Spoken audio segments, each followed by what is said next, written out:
The 2026 World Cup is locked in, and the heavyweights sharing the Iberian Peninsula are arriving with completely opposite blueprints to win it. Spain is betting on total system control. Their approach relies on suffocating possession and a highly cohesive group of young players. Portugal is engineered for explosive individual chaos. They are bringing a roster built for devastating transitional speed and raw physical power. We're evaluating which of these systems provides the most reliable path through a knockout tournament, weighing the predictability of the structure against the potential of the individuals. To find that answer, we'll map exact tactical inputs position by position and see what match outcomes they produce.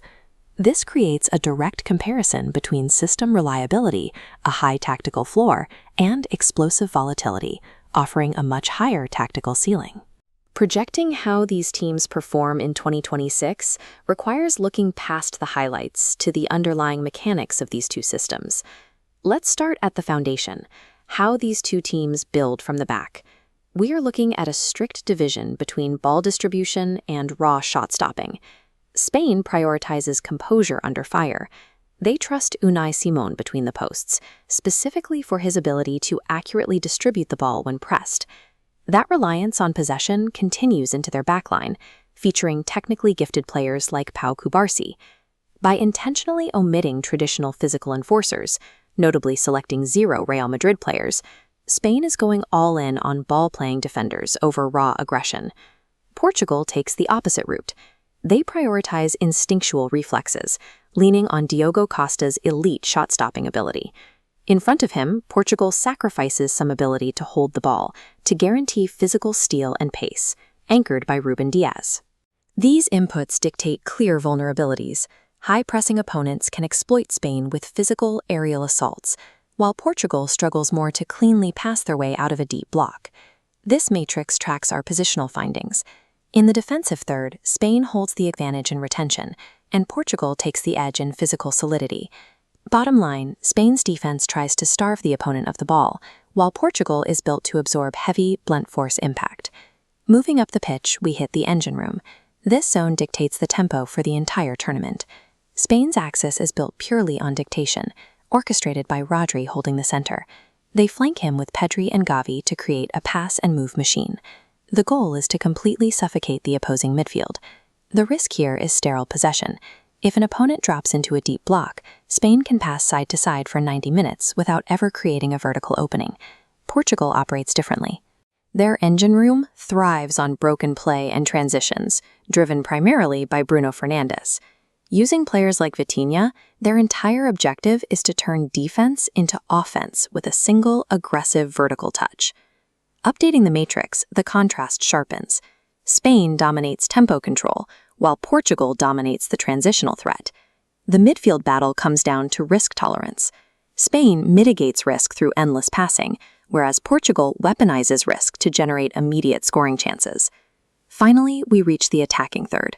This is where the generational and philosophical gaps between the two squads become extreme. Spain is pushing untested youth straight into high-pressure scenarios, specifically relying on Lamine Yamal.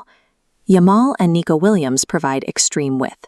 Their ability to win one-on-one isolations is what Spain needs to stretch a low, compact defensive block.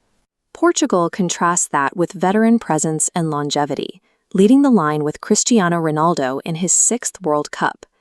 Playing an aging striker carries a tactical tax. It requires major defensive work from the rest of the squad to cover for a drop in forward pressing. To balance that, Portugal deploys Rafael Leao alongside him, injecting the raw speed needed to punish an out-of-position defense. Completing the matrix tells the final story.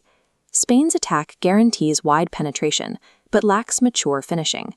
Portugal guarantees finishing ability, but sacrifices frontline defensive stability. Spain is asking teenagers to execute a complex team system.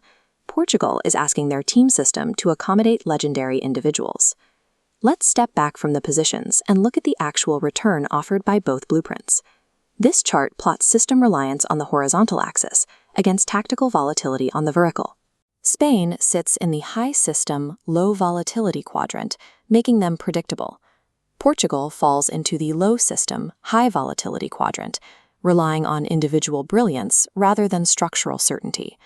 For the tactical scholar, the focus shifts to how these models handle specific pressures. The Spanish model is built for risk mitigation. They dictate the terms of engagement, though you have to accept they might stall out if a match demands sudden brute force. On the other hand, if you are looking strictly at maximizing explosive potential and tournament outcomes, the calculus shifts. Backing Portugal is a bet on game-breaking transition. However, the structural vulnerability from their aging frontline presents a risk when facing elite pressing teams. These two philosophies are on a collision course. The 2026 World Cup will show us if meticulous structure or explosive chaos wins in modern football.